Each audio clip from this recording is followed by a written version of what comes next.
Good morning, good morning, and welcome to another Cyber Vista monthly webinar.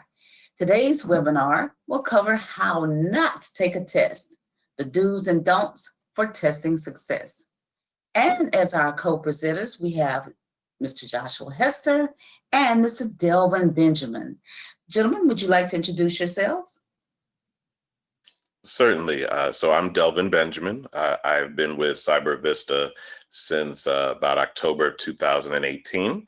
I am a sales executive on the sales team and look forward to spending this time with you all this morning. Thank you, Delvin. My name is Joshua Hester, and I'm the Director of Professional and Certification Training.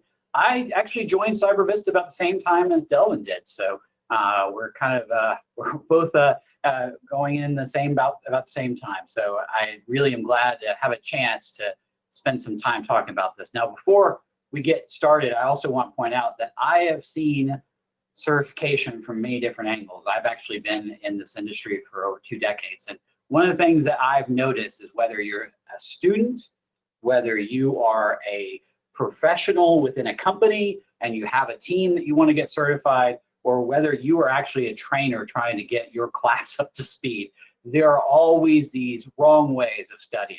So I'm hoping that we'll go through the don'ts as well as the do's of how to deal with testing success. And Shahara, would you like to go ahead and introduce yourself?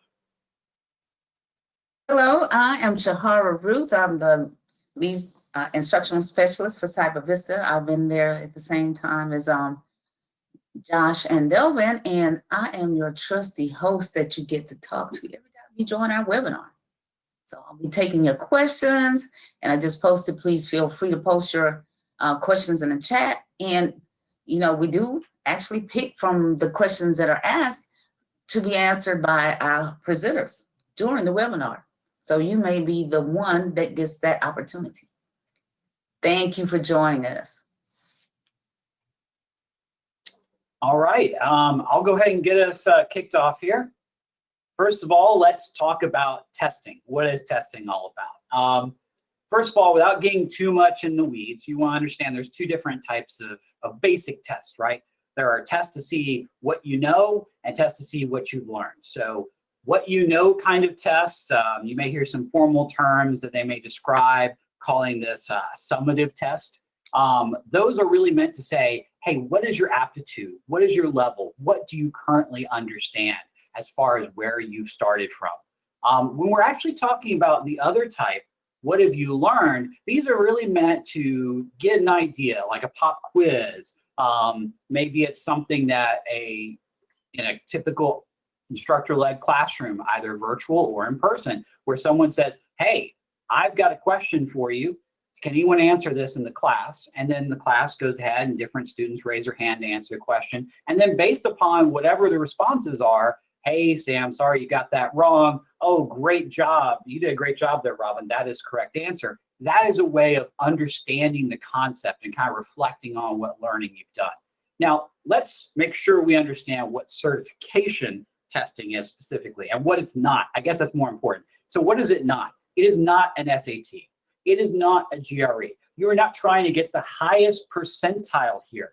You're not trying to get a scholarship to college. You are not trying to get into the right college. This is really all about just simply going ahead and meeting a minimum bar, what in the certification industry they call a minimally viable candidate. Usually this is about 70 to 80% correct. And depending upon the types of questions you get, there always are going to be ungraded questions within these certification exams. And yeah, these ungraded questions you probably won't know. They're not as important as actually going ahead and passing the overall set of domains of knowledge or objectives that the vendors, various different IT certification vendors, specify. So it's really important you understand that you are trying to clear a bar, a hurdle. And it really doesn't matter by what percent you clear it, the point is clearing it. It's really a pass or fail scenario.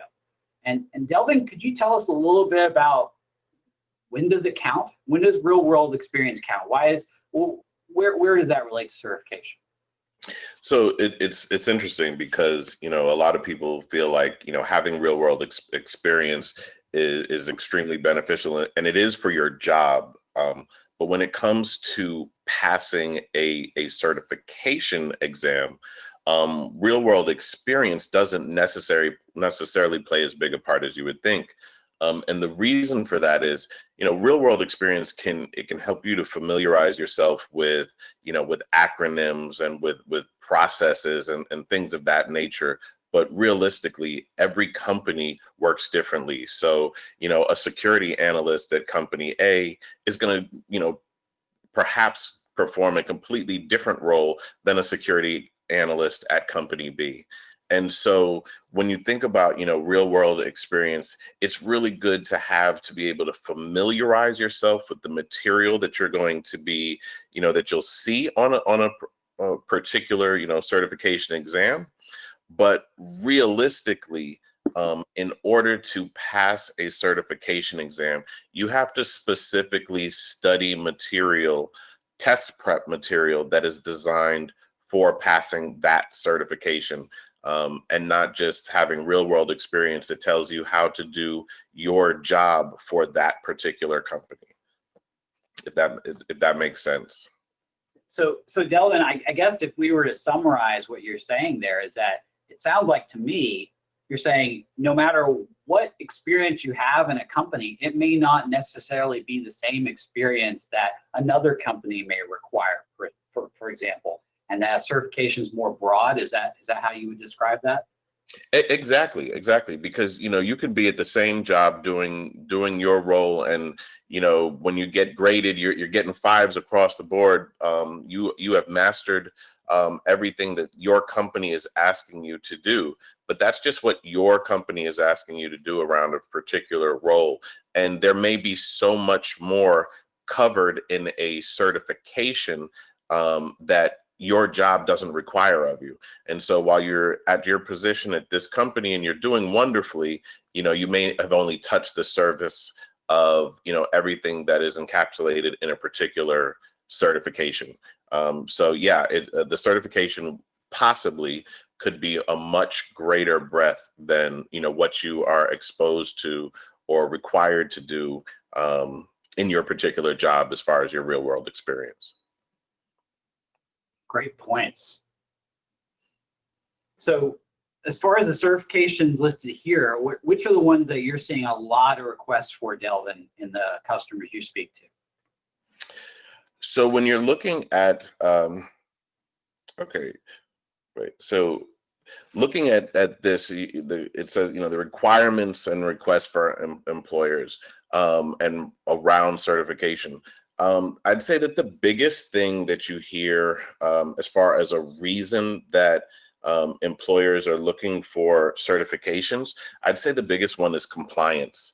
When you're looking at specifically around government employers, government agencies, and contractors that deal with the government, there are different mandates, 8570, 8140, that specify that in order to work on a particular network or be part of a specific contract, there are mandated certifications that employees need to have just in order to be able to do their job or be considered for a job. So from an employer standpoint, compliance is a really big reason to obtain a certification. Also, when you're looking at certifications, employers are going to look at it. This is a market where people, everybody's got their degrees and like you said, workforce experience. And so when employers are looking to kind of differentiate between, applicant A and applicant B, they're looking for anything that they can find to differentiate and, say that this person, may be more ready or the right fit for this particular job. And sometimes just having the certification is going to be the thing that puts you over the bar compared to somebody who is seemingly, evenly qualified for the position. But realistically, I think that, customer or employers are looking to be able to say that they've got somebody that they have somebody who is invested in themselves, who is serious about their craft. and getting a certification, that says that about you as an individual, as well as the fact that now they're checking the compliance blocks as well. I have a question, guys. Excuse me for jumping in. I know a lot of companies are going towards role-based certifications. Are there occasions when you're going out to hear what they want that the company is really not that certain about what they are looking for a particular job spot as far as a certification? Is there any time that they would actually change on you, or are they certain, or how did they determine exactly what role matches what certification? Or is that something that you have to help them do? So that's a great question. And I think that there are certain job roles that map to various certifications. And so I think that, from an HR standpoint, that may be something that particular employers are looking for. If you're looking for, if your job is, let's say you're an auditor, or you're doing something around governance, then Security Plus may not be the certification that jumps out at for the HR to say that's my guy, or that's my woman that I'm looking to hire. So I think that it's up to individuals to be able to look at, well, what is their career path that they want to pursue, and then what are the certifications that are going to benefit them in that particular pursuit. And the other side of that is that employers, you have like things like the NICE framework and things like that map job roles to various certifications. And so from an employer standpoint, they're looking for something particular. And it's up to individuals to do their due diligence to make sure that the certifications that they're seeking are in line with the positions that they'd be looking to obtain, or the career path that they're looking to pursue. Joshua, do you have anything that you would add to that? No, I think you're 100% correct on that. And I think, kind of summarizing what you just said makes a lot of sense, where it's not just in hiring that you actually get a look, but also after you're moved well into the process, the hiring phase, you're doing the interviews, it's a differentiator, right? So that even if you've got the experience. And one thing I will add to that is that all these certifications require some amount of experience before you even tackle them, at least 3 months, some of them 6 months. And in the case of IC Squared, they actually want at least a couple of years of experience in security industry. So it is worth pointing out that these certifications do have an experiential requirement that you meet as well. And some of them, they enforce it by requiring kind of a very complicated sort of application process. I know PMI is that way, IC Squared is, but some of these others are not as particular, but it will be a lot easier, obviously, if you have that experience to kind of move on to the next stage and pass that bar. All right, thank you, Delvin. I think what we want to talk about next is the different types of certification exams out there. And there are lots of different types. I think the most common one that most of you are familiar with is the computer-based multiple choice questions. Again, this is where you got A, B, C, or D. There may not actually be letters for that, by the way, but you basically have 1 or 4 choices to choose from. Some of these actually kind of play it up a little bit, where you've got 1 of 3 choices to choose from. Maybe a true or false statement, so you're going to choose 1 of 2. Or maybe they actually decide to go and give you a really long list. Microsoft's known for this, of 12 different options that you need to choose from. Some of these require 1 correct answer. Some of them require multiple correct answers. Now, how these certification exams present themselves, though, are very different. For example, some of them will just give you a standard set of questions. You can go back and forth between those questions, so that if you have a question that you're at, let's say you got 108 questions you got to pass, and you're looking at that question, you're saying, I'm not sure I know what the answer is, you can mark it and then go back to it later. And that's actually a good recommended strategy. However, other tests are adaptive, where they'll do 1 of 2 approaches, where they'll either, the next question, when you hit next, it will either be a more difficult or easier question along the same topic to go ahead and gauge how close you are to the bar. And typically the harder questions will give you more points, and the easier questions will actually have less points. So the idea is you want to try to get me hard questions correct so you can move on to the next domain or next objective covered in that exam. When you deal with adaptive exams, it's worth pointing out that they can actually have a variable time limit. So instead of being a set limit of 100 minutes, let's say, for example, or 2 or 3 hours, these are actually going to be exams where they could be anywhere from 30 minutes to maybe 190 minutes. Again, it really just depends. The other thing that's worth pointing out is most of these exams we're seeing now have specialty items. These are things that are not your normal multiple choice. These could be click and drag, where you've got to reorder various different steps into the correct order to perform them. It could be situations where you need to move specific topics, let's say, in matching to their definitions over on the right-hand side. It could be where you have various different categories. You got to kind of line things up. There's also some interesting kind of simulation-like items where you got hotspots. You have to click on a specific part of the screen when you got some kind of user interface, so that I actually have to choose the GPO or policy I need to apply, or I need to actually click on something on the screen to indicate something. And that really leads us into the next category, which we're seeing even more of, performance-based. Some people call this a kind of smoking gun to see if you know what you're talking about. So what better way to verify whether an individual can actually perform the tasks required of them than to actually go ahead and have a lab environment, typically a virtual lab of some sort, and you will grade the end state of what they do. So sure, I can ask you a question of how do you add users to an Active Directory domain? Or what I could do is just simply give you an existing Active Directory domain and say, hey, I want you to go ahead and add these users with this information.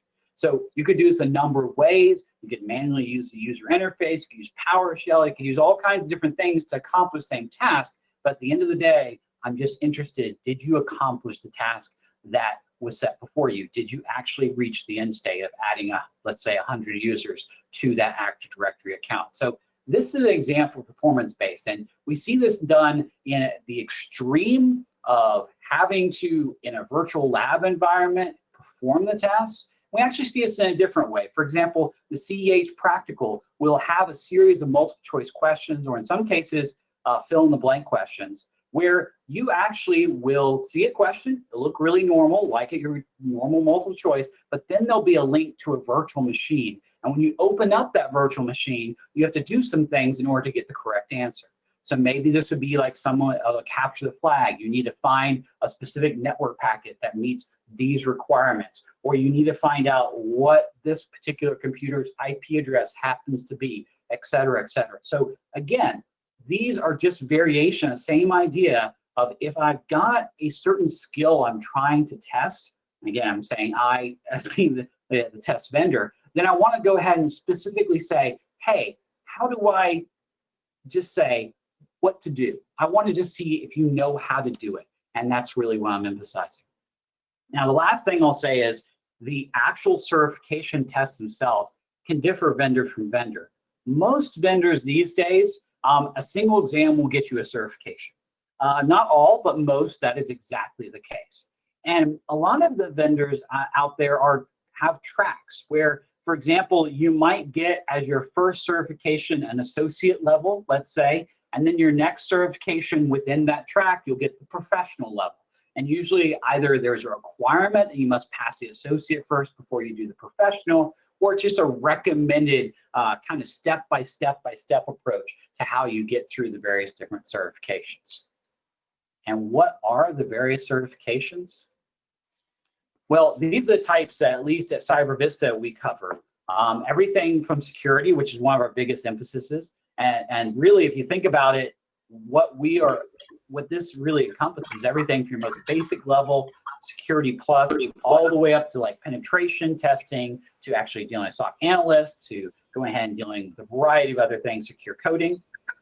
AI, artificial intelligence, that's a big area. Cloud, another big one. And then these others are important, but I think they're kind of changing quite a bit. For example, now a lot of things done on cloud, dealing with databases and networking, but you still need, when you have an on-prem solution, when you actually have those servers sticking at your company location, You need to have some kind of team that knows how to do that. And then we also have risk management, really important. Project management. If you're going to roll out some kind of security awareness program, you need to have some project management to do that.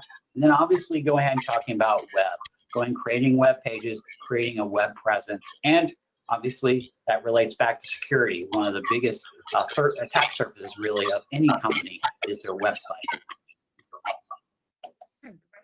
I would like to add that those links will be in our presentation that's available for you, and they will take you to our CyberVista website and the things that we offer to assist you in finding out more about these different certification types. Thank you, Shahara. All right, so what is the normal pass rate for tests? As I indicated before, there is a range, but the reality is that you're not interested in getting the highest level of that range. You just want to hit that lowest bar, just a minimally viable candidate. You want to make sure those that have the knowledge, that have the skills, can pass the exam. So what do certification vendors try to look at? They say, well, we want a good bell curve. We want to have roughly about a 60% pass rate. That means that the certification exam isn't too difficult, especially when you're talking about entry level. You kind of want probably a little bit closer to 70 percentile. And you also don't want to make it too easy as well. You don't want to have a 90% pass rate, because if you had way too high a pass rate, well, now you've got way too many individuals that may be potentially unqualified candidates now having those certifications. So if you kind of put on if you try to think in terms of from the certification vendor standpoint, they're really always about trying to find that middle balance. So the reason why they add new questions, why they sometimes change some of their certification programs, besides trying to mirror what's happening in the workplace, in many cases, it's also to try to really narrow down and figure out the best way to get that optimal passing rate. And so now, time for our survey question. How can I improve my odds for passing? Shahara, you want to go ahead and set that poll?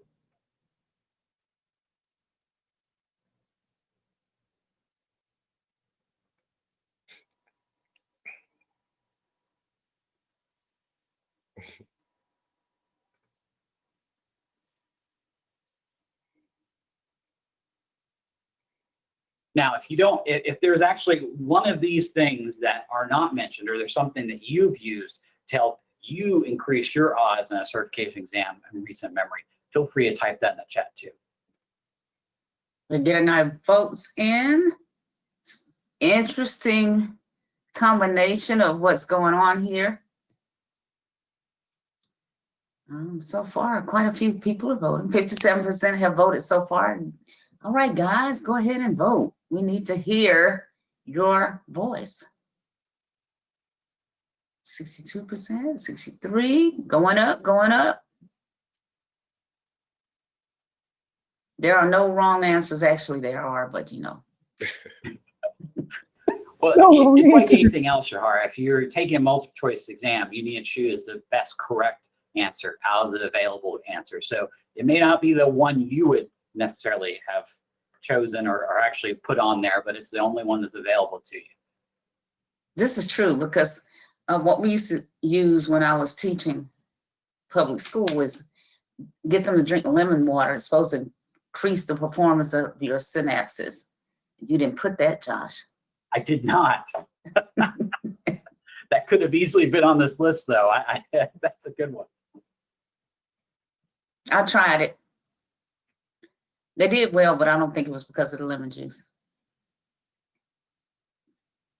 All right, we're at 76% voted.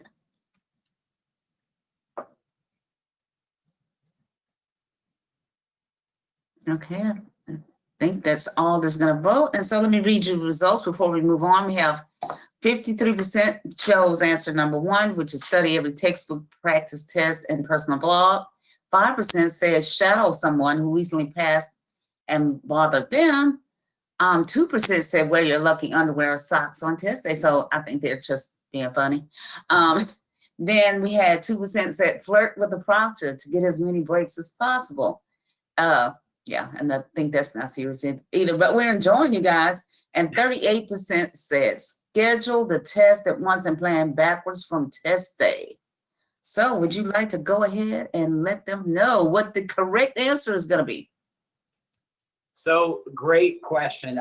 So it turned out the actual correct answer of what you should be doing is go ahead and schedule the test at once and plan backwards from test day. Now, I do like that first one. Study every textbook, practice test, and personal blog out there. I would not recommend it. Why? Because you can get a lot of noise when you're studying to do that. And we'll talk about that more in detail. And besides, personal blogs, believe it or not, they aren't always accurate. So you may want to be careful about using them as references. Usually it will take at least 3 or 4 as my unofficial scientific survey. It will go ahead and take you probably 3 or 4 times of seeing a correct answer to replace that incorrect answer you've decided to memorize in your brain when you saw it in a personal blog. So you want to be really careful when you're studying accidentally finding incorrect information. Unless you actually are challenging it at every step and actually trying to read into it and try and figure out what the correct answer is, you want to be really careful and stay away from that sort of stuff.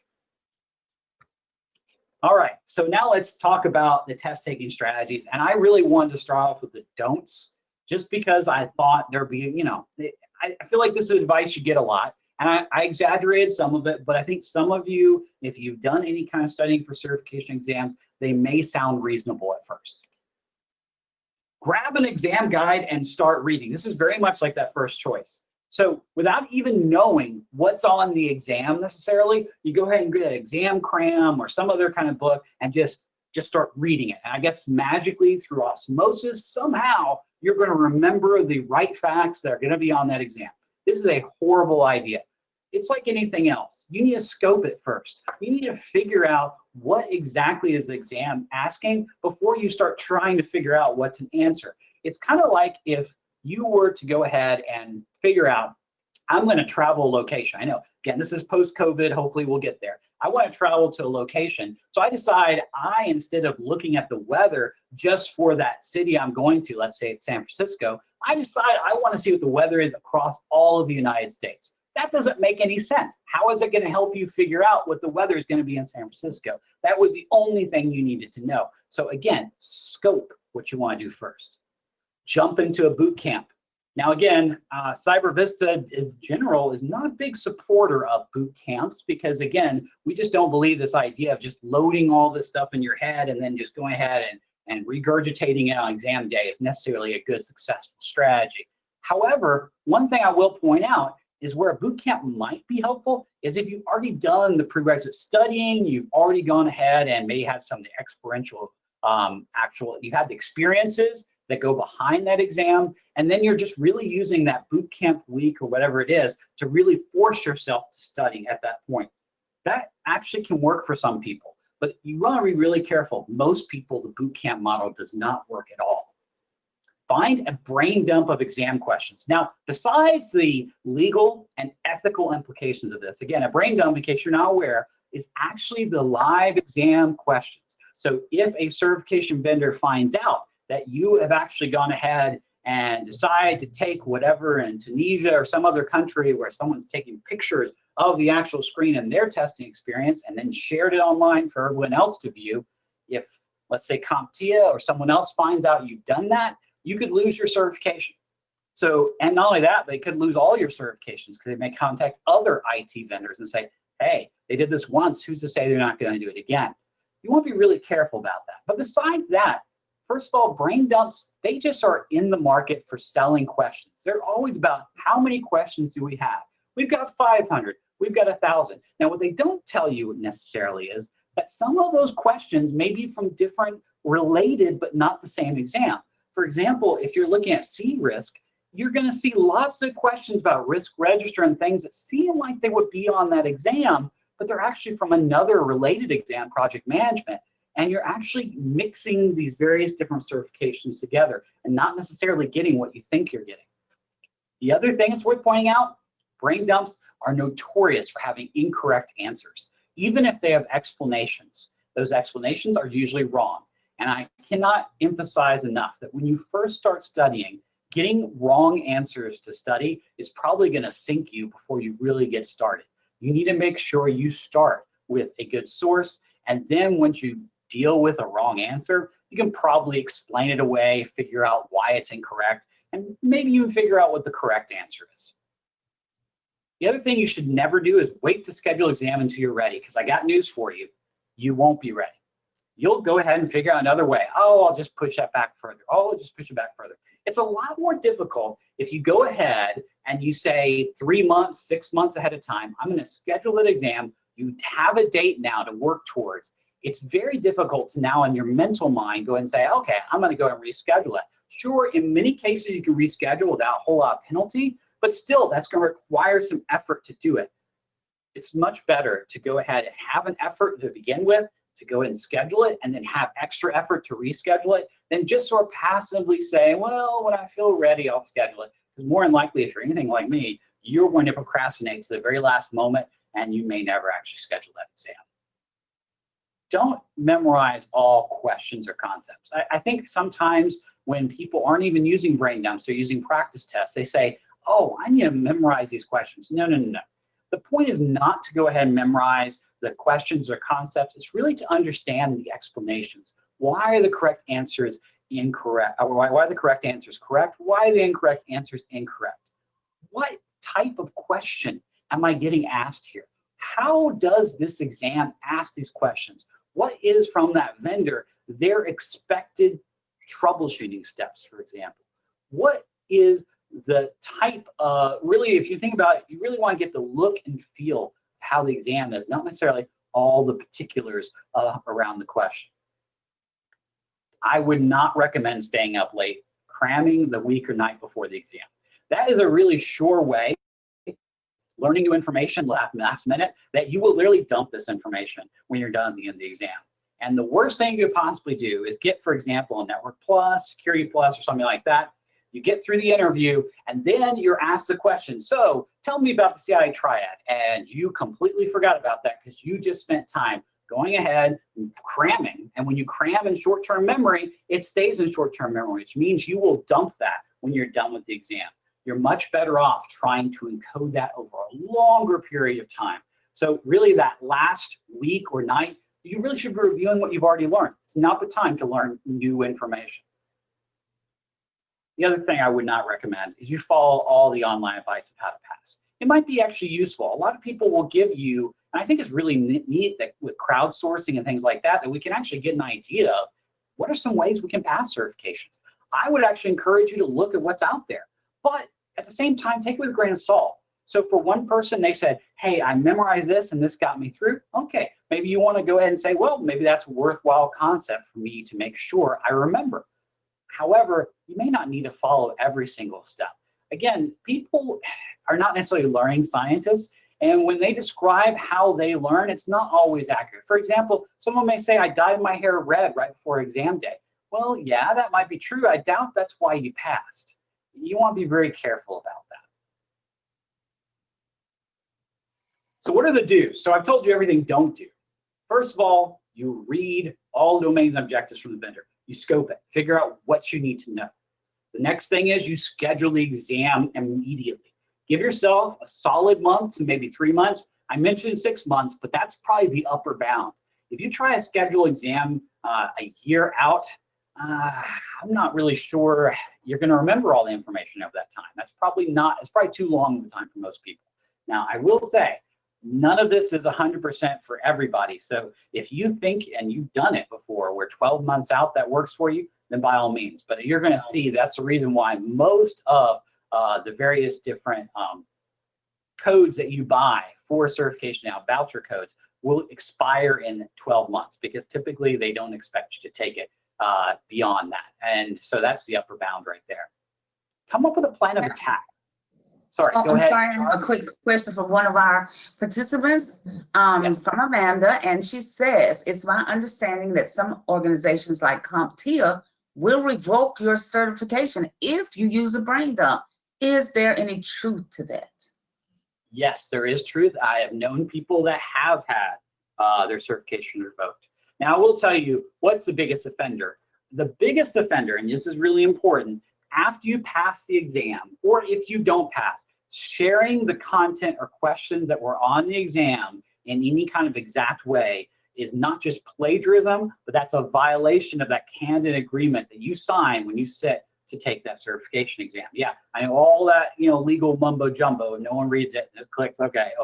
Well, it turns out that if you share any information on the exam after you sat it, you will definitely get your certification revoked if there's any proof that people can show that. And how do certification vendors keep track of this? They do in a lot of interesting ways. They do watermarking. They sometimes put fake questions that if you actually answer those questions correctly on the exam, then they know you've used a brain dump because you're meant to actually answer it incorrectly. Again, there's all kinds of little techniques that they've used over the years. So I would definitely make sure that you do not use a brain dump, and certainly make sure you don't contribute to one. Anything else, Shahara? Not at this time. I'm checking. So I want to encourage you guys to participate like Amanda and ask more questions. We are here to answer them for you. Thank you so much. I see one right now. I'll let you know what it is shortly. All right, while you're looking at that, Shahara, let me just kind of emphasize this other point. Another really good technique is to take a diagnostic, and typically we actually do offer diagnostic exams associated with all of the comprehensive courses that we offer, with CISP, Security Plus, CISM, and CEH. And what that diagnostic does is it lets you know what your plan of attack is going to be, and kind of helps inform that by giving you a good concept of your strengths and your weaknesses, so that you can go ahead, reinforce your strengths, but not spend too long on that, and instead really hone in on, especially early on your weaknesses. Later on, you're actually going to be doing the opposite when you're ready for exam day. You'll be reinforcing and really focusing on your strengths and not spending as much time on your weaknesses. But you need to know, before you even go through material, which material you can kind of skim through and which material you've really got to spend some extra time on. All right, Shahara, you got that question? Not yet. They haven't answered. I sent, we have 3 hands raised. I'm trying to find out what they would like right now. So All you right, can well, go let ahead. me know. Oh, okay. Yes, I will let you know as soon as I find out what it is. Thank you so much, Josh. No problem. And then the last thing before we move on to some other do's is, when applicable, and it's not always, because sometimes a lot of knowledge that you see in these certification exams are conceptual. However, if there is an opportunity to kind of dive into some kind of virtual lab environment, this really does encourage really deeper learning. So it's one thing to say, oh, I know what a cross-site scripting attack looks like. I understand the basic, check boxes and the checklist of how I know it's that type. But that's very different than actually seeing it in the real world, seeing it live, seeing it in a virtual environment, and actually seeing and interacting with it. Now you've got something you can kind of grab onto, so that when test day comes around, you're not having to just try to memorize random facts. You're actually able to recall the experience that you had when you went through that VM and saw what the example of a cross-site scripting attack was. All right, Shahara? Nothing so far. I'm still waiting on them. So anybody that would like to ask a question, please use our chat. I'm here waiting. I see your hands raised, but what I need for you to do is post the question in the chat. Thank you. I have lots of hands being raised now.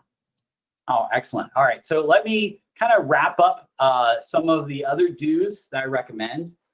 Regularly test yourself multiple times to assess your progress.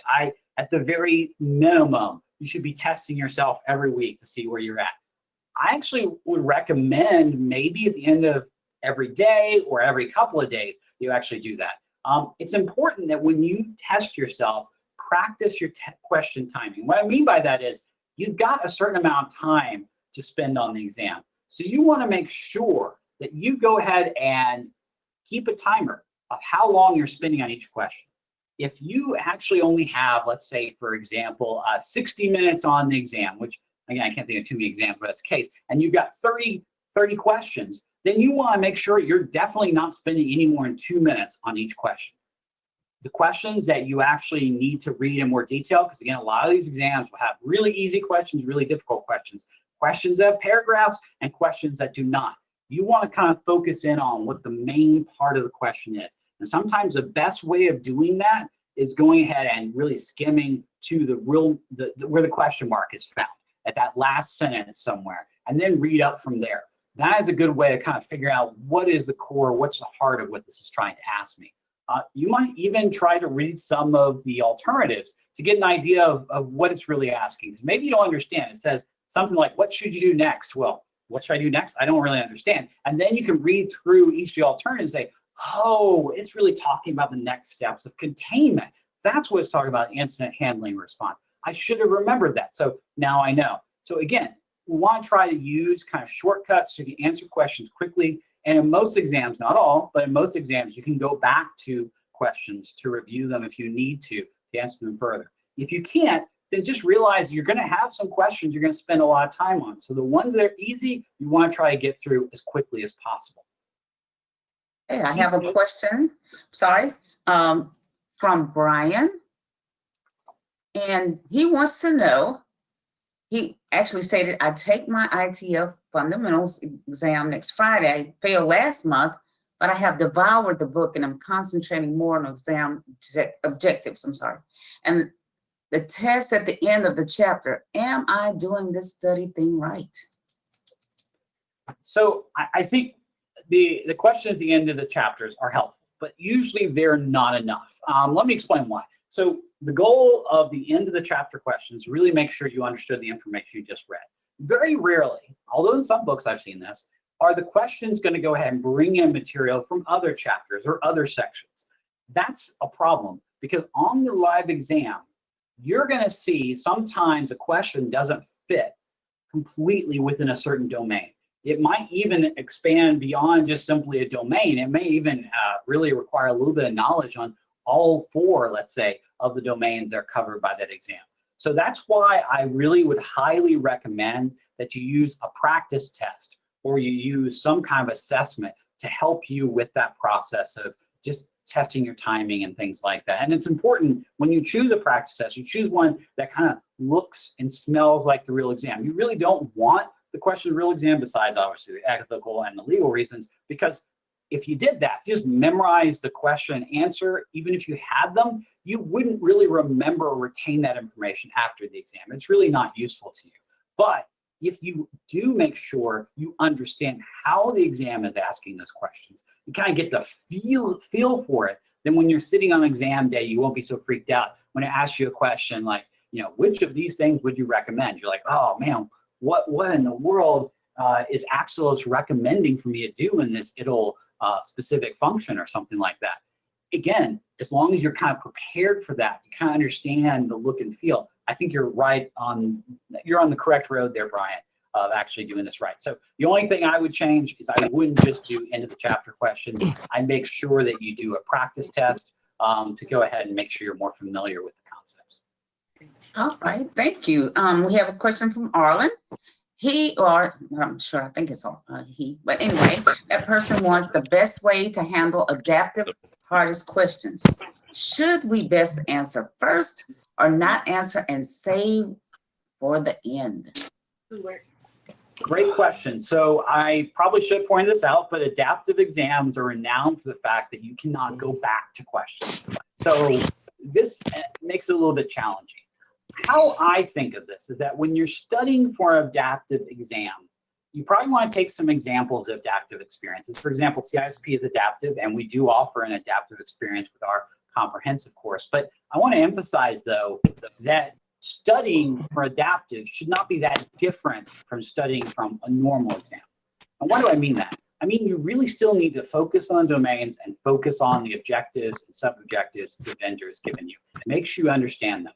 You also might, in addition to what you do with a normal exam or an adaptive exam, you may also want to try to figure out what are the really deep, harder questions that could be asked of me on these particular topics. How do I figure out if it's a harder question? I think one thing that's kind of interesting is that if you take an adaptive exam, at least I guess I've taken way too many exams, I can usually recognize whether I'm getting a harder, kind of more thinking question versus a more simple kind of binary, hey, this is either this or this. And if you start noticing that there's a really long scenario, and as you look at the options, they look really close to each other, then that's probably a more difficult question than a question that might just simply say, hey, what does this acronym stand for? Well, in that case, that's a pretty basic knowledge-based question. So by knowing the types of questions you're going to see in the adaptive exam, kind of gauging, oh, I'm getting a really hard question, so that must mean I need to get this one right so I don't have to deal with this topic, or giving you the confidence to say, yeah, this is the hardest I'm going to get, so because it's really early on the exam and that's when they're going to ask me this, and then you answer it correctly or incorrectly, you know the next one at least is going to be easier if you get it wrong. So again, there's just two ways of looking at it, but at the end of the day, regardless whether you're talking about standard or adaptive exam, you just want to have as much mastery as you can of what is covered on the exam, so that when you're sitting there and your familiarity of how they're going to ask questions, so when you're sitting there, you are spending the right amount of time, because there's still going to be a time limit no matter how you look at it. I hope that helps. Okay, you can continue for a moment. I'm still waiting on people to submit their. Oh, here's one, I'm sorry, from Jay Green. What do you recommend for testing anxiety? I usually overstudy for every exam that I take. So I would not recommend necessarily overstudying. If anything, I would recommend you give yourself more time. That doesn't necessarily mean overstudying. That means kind of taking, I think of it this way. So I am allergic to chlorine. My eyes are. It's just something I deal with.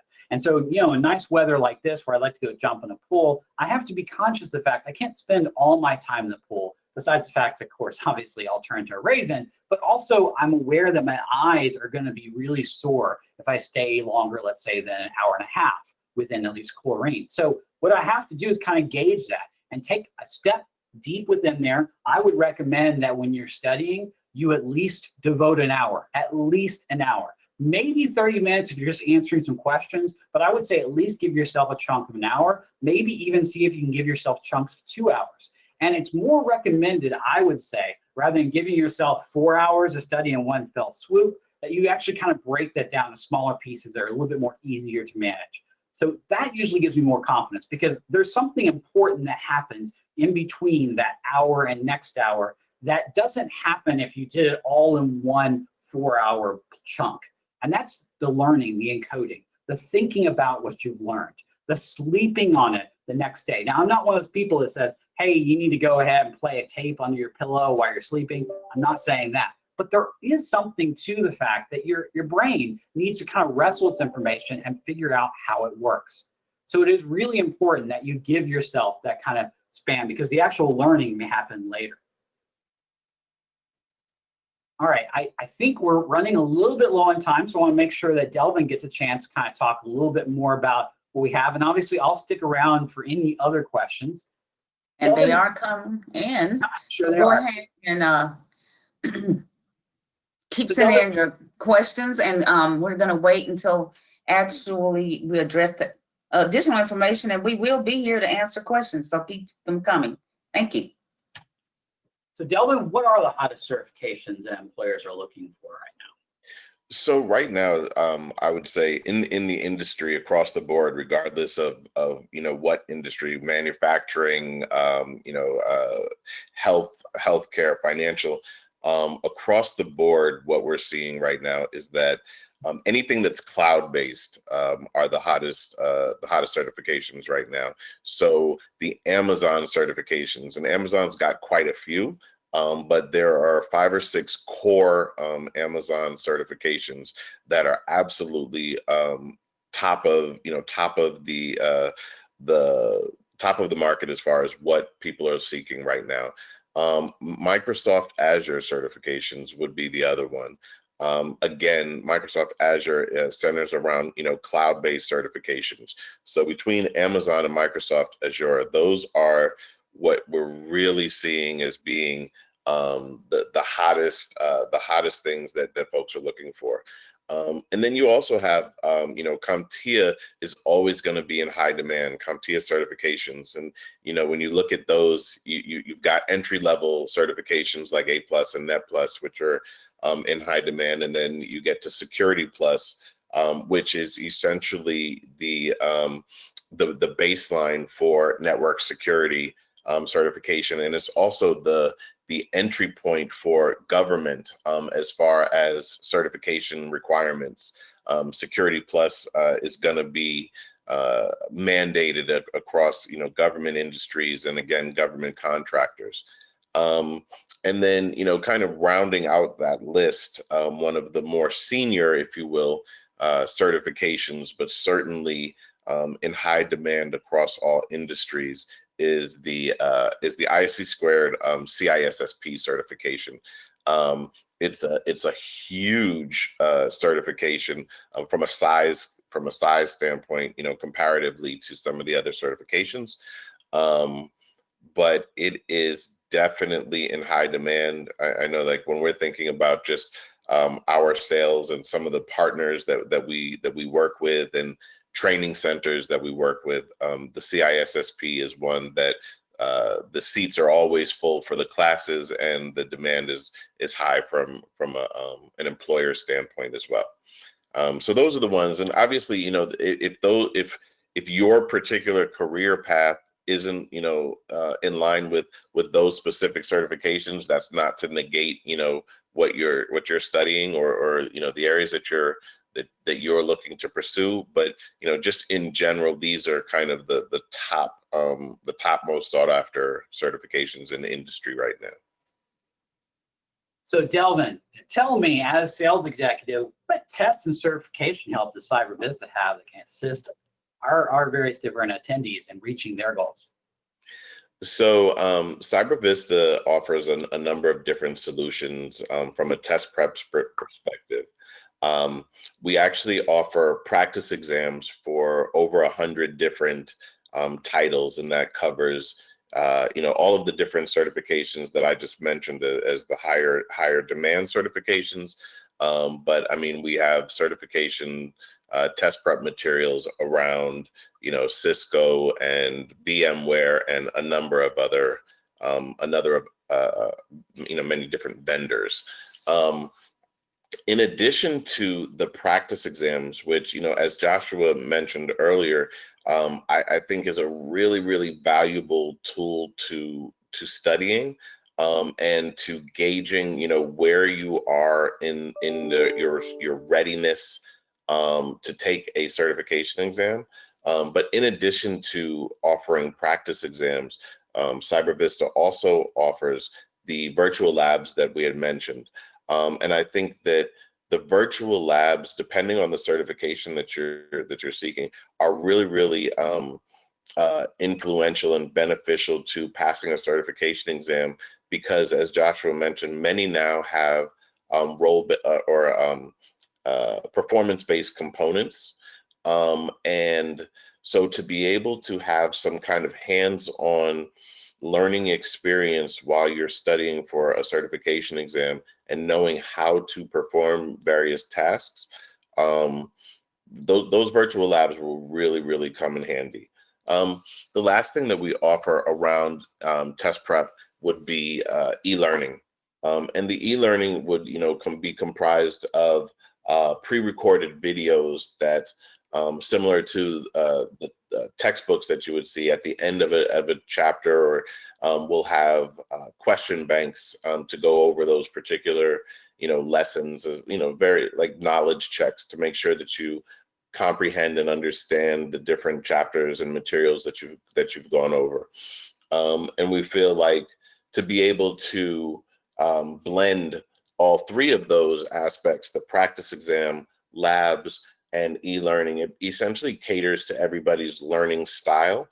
Some people learn better just from reading a textbook or from, taking a practice exam or watching a video. And so we want to make sure that we offer different modalities of learning so that we offer, a full spectrum for, and way for people to get the most of the information that we're offering.